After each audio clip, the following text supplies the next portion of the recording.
As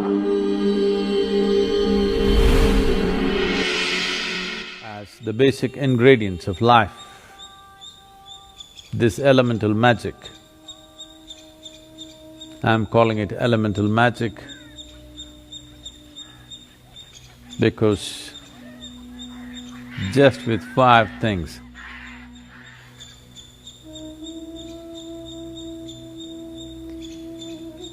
not 5 million, just 5 things. With 5 things, too much has been done. With 5 things,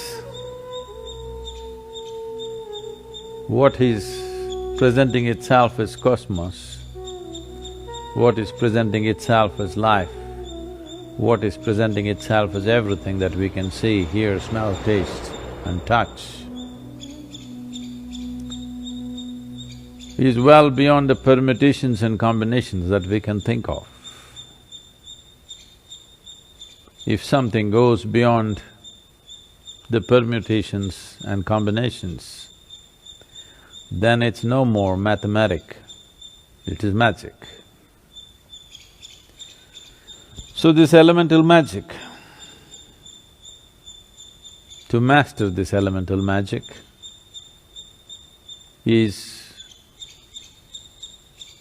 the most fundamental dimension of yoga. Essentially, when people want to be physically robust, then earth would be important. But for one who is on the spiritual path, one who wants to perceive, the most important thing is Akash. Why Akash becomes most important is, in the making of this human form, 72% of water, 12% of earth, 6% of air, 4% of fire is largely determined. The rest is Akash. When we said rest, we did not mean 6%, we said rest. Now, if you increase the proportion of Akash within the system, if you increase the proportion of Akash in the larger scape of who we are, then our ability to perceive is tremendously enhanced. If this proportion remains low or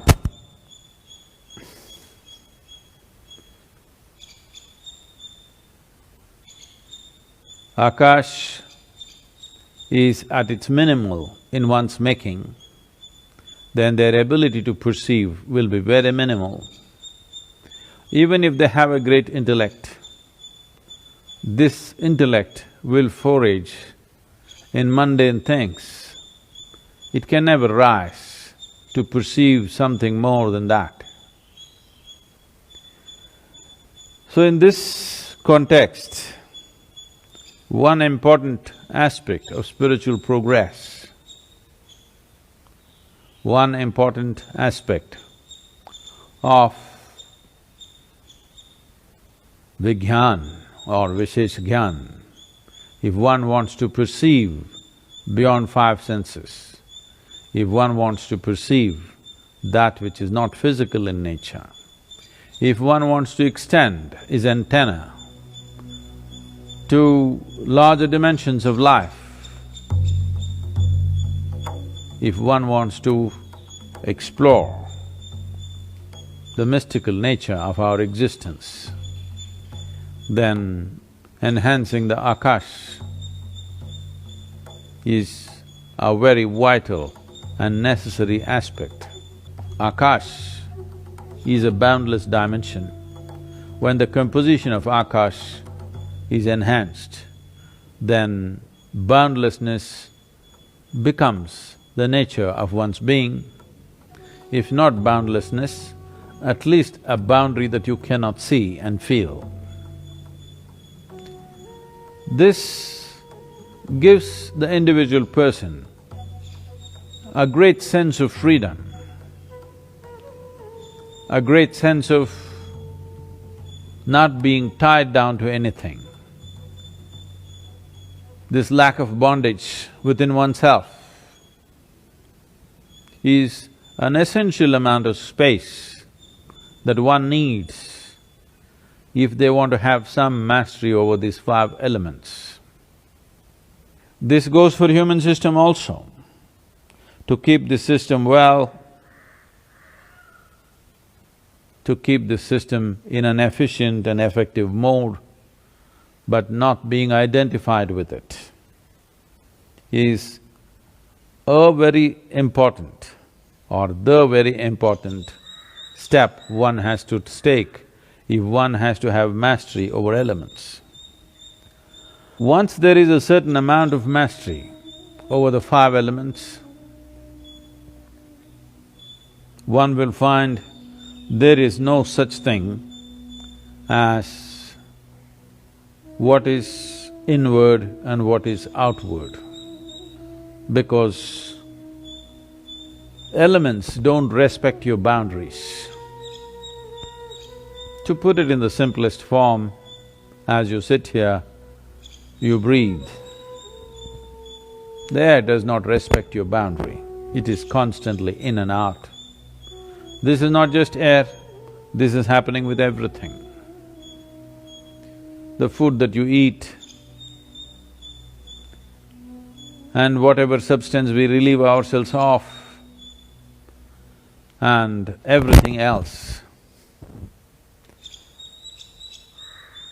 is in constant transaction, or the elements do not respect the boundaries of your body. The boundaries of your body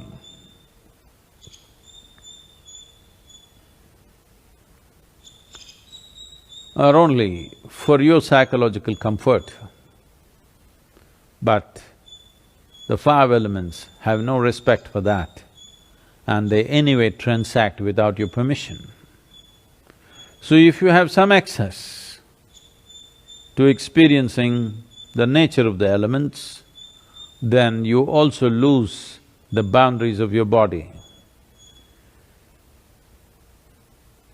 Or in other words, you have sacrificed your privacy, because there is no such thing as privacy, because you know everything is seeping in and everything is seeping out constantly.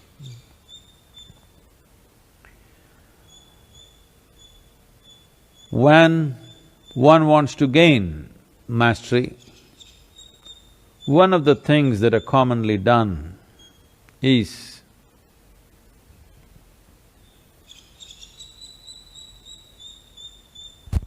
those of you sitting in America or anywhere else in the world right now, including India, don't try to do this. You will see the spiritual movements of the past, whether you take the yogis like the Nagas or the Gorakhnathis or the Jains, one of the things that they do at the basic level of sadhana is, first thing is to expose themselves to elements, because they want the transaction to happen freely. As today, walking around naked in the world is not a possibility, though in India it is still in practice. You will see thousands of them walking naked, not bothered about the social norms. That is not a possibility for all of you. So one simple thing that you can do is move to a looser level of clothing. Well, you may not look shapely, but there is no shape to you on the elemental scape. It is in constant transaction.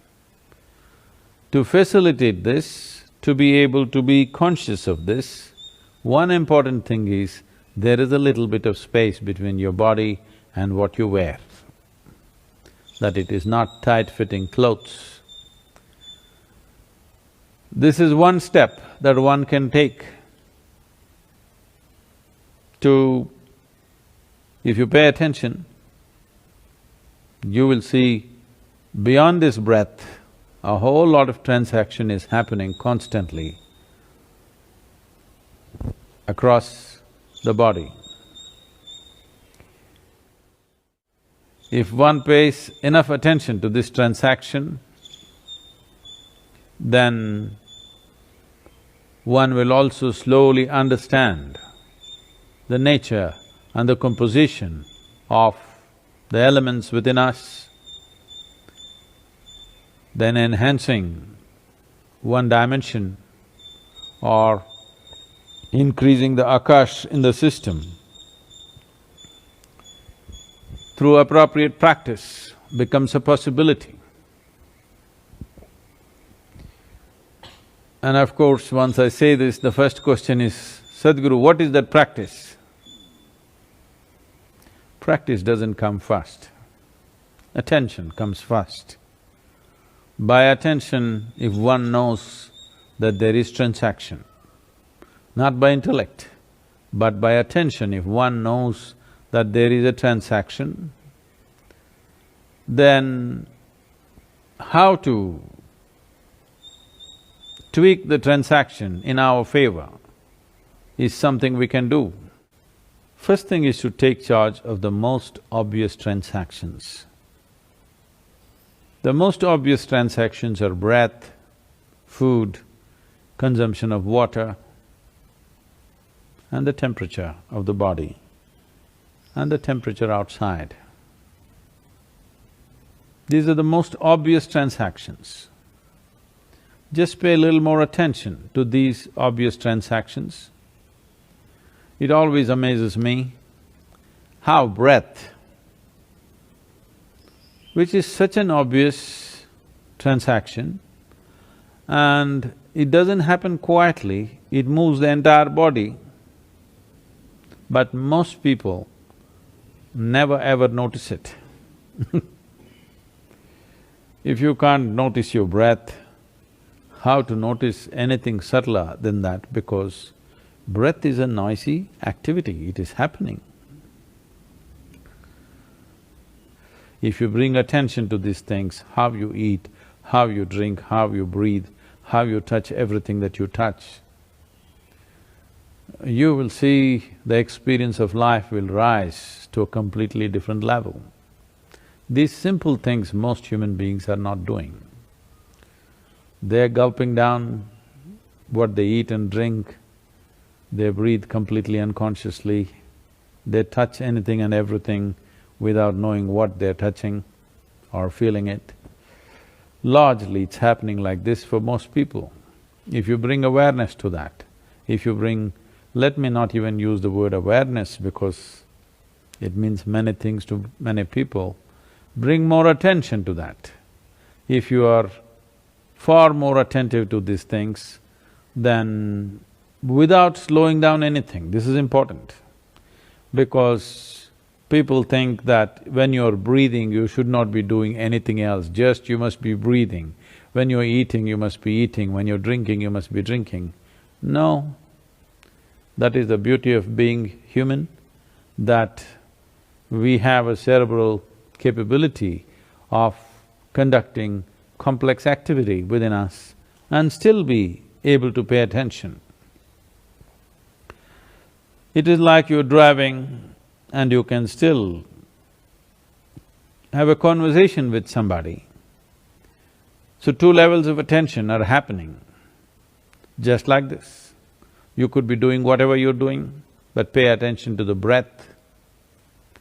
Breath is one thing that is always happening, so you can pay attention to that. You can also pay attention to the food that you eat and water that you drink. Let it not happen all the time. So the possibility of knowing dimensions of the beyond, the possibility of dipping into the mystical nature of the existence is very much rooted in the elemental composition of who we are. Bringing about a transformation in this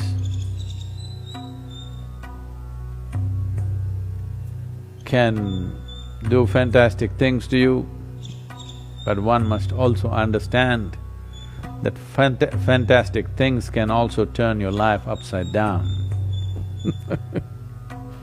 That is the nature of fantastic things